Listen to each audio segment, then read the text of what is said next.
All right, Phil, it's time to hand this show over to Mission Control so we can listen in on the final countdown. Godspeed, New Shepard. Control to onboard flight manager. 10, 9, 8, 7, 6, 5, 4. Command start. 2, 1.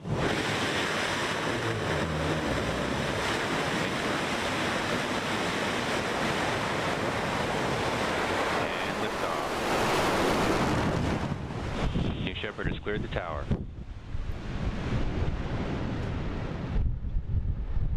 There you have it, a spectacular launch of New Shepard, live from West Texas.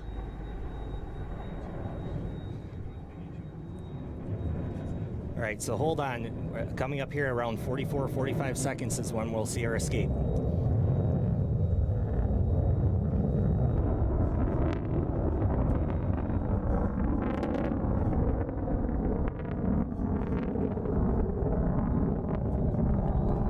There it is, 70,000 pounds of thrust pushing that crew capsule at 400 miles an hour. And the BE-3 engine remains on. The booster continues to space.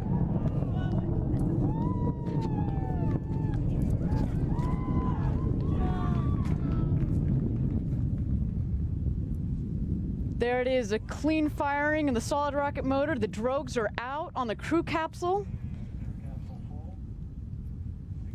Those mains should follow shortly. The booster remains nominal. It's at 39,000 feet and climbing.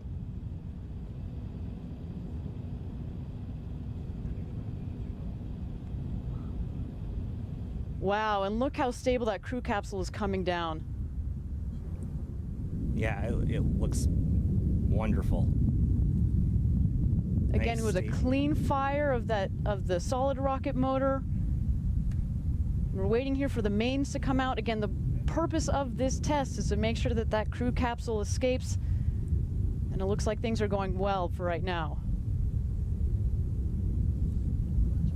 Booster is 85,000 feet and climbing. But Phil, there goes your beautiful booster up towards space. It looks like it also clean firing of our BE-3 engine. Absolutely. 110,000 pounds of thrust. Right, we should note 110,000 pounds of thrust off the pad, but actually we have to throttle down shortly after our plane's escape, simply because while we lost the aerodynamic benefit of the crew capsule, And there go the mains. Okay, so those 3 mains are reefed right now to keep them small. The reefing will remove shortly to fully expand, as you can see. All 3 mains. There you go, full inflation. Phil, as a reminder, we also have that retro thrust system on the bottom of the crew capsule to make sure that the touchdown is even smoother for our astronauts. That's right. Just as a reminder, that's also going to kick up quite a bit of dust out here in Texas. Yeah. We've heard it looks, again, looks a bit sporty, but really it's actually just creating an even softer landing for our astronauts here. It's going to come down at just about 3 miles an hour by the time it touches down. That's right. And to update our viewers, the booster is currently at 240,000 feet and climbing and has just experienced main engine cutoff. Beautiful. It continues its ascent to space. Like I was mentioning earlier, we actually have to throttle down the engine as soon as the escape happens, because what happens is, while you lost the aerodynamic benefit of the capsule, you also lost 8,000 pounds. And so if we kept going with our full propellant load at full thrust, we'd actually overboost and go even deeper into space. But let's focus back on the crew capsule. That's right. You see the hills of West Texas in your screen. A nice, smooth 15 miles an hour or so on that crew capsule. If you're an astronaut in there, it'd be a nice, smooth ride. It would have been exciting, certainly, but most importantly, you'd be safe, right? You'd be finally catching your breath and watching those mountains come up around you.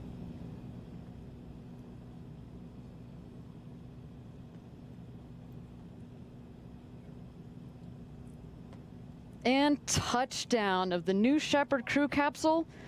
From what we can tell, that was a nominal in-flight test of our escape system. And again, all astronauts on board would have had a pretty exhilarating ride, but a safe ride. Absolutely. Now that is a robust system, Phil. Absolutely. All right, so the booster has just passed apogee and it's beginning its reentry. So you can see the speed is picking up quickly. We've got about a minute until we hit our reentry. Apogee, of course, is the maximum altitude of the rocket. So its vertical velocity went to 0 and now it's reentering the atmosphere.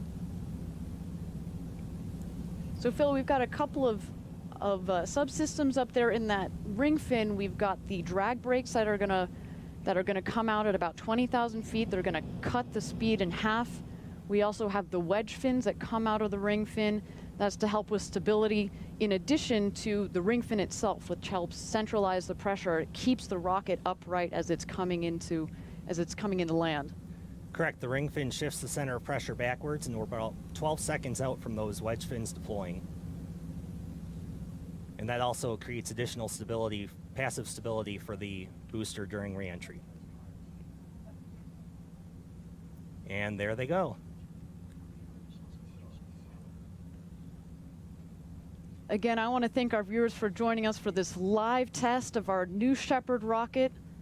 So far, it's been a successful test of the in-flight escape system, and we're just waiting for our booster to come down for, fingers crossed, what we hope to be the 5th landing of this exact same booster.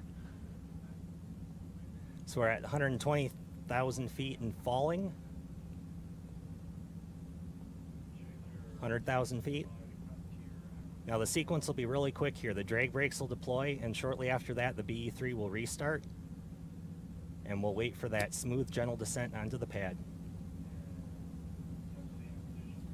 And again, it's the ability of that BE-3 engine to thrust down all the way to 20,000 feet to give it the precise, soft landing.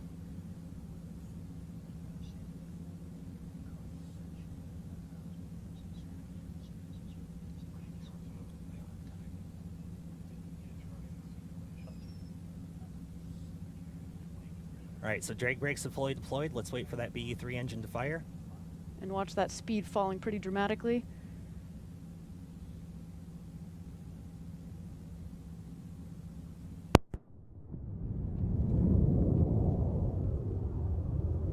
There she goes. Look at that. Nice and stable. Landing gear deploying.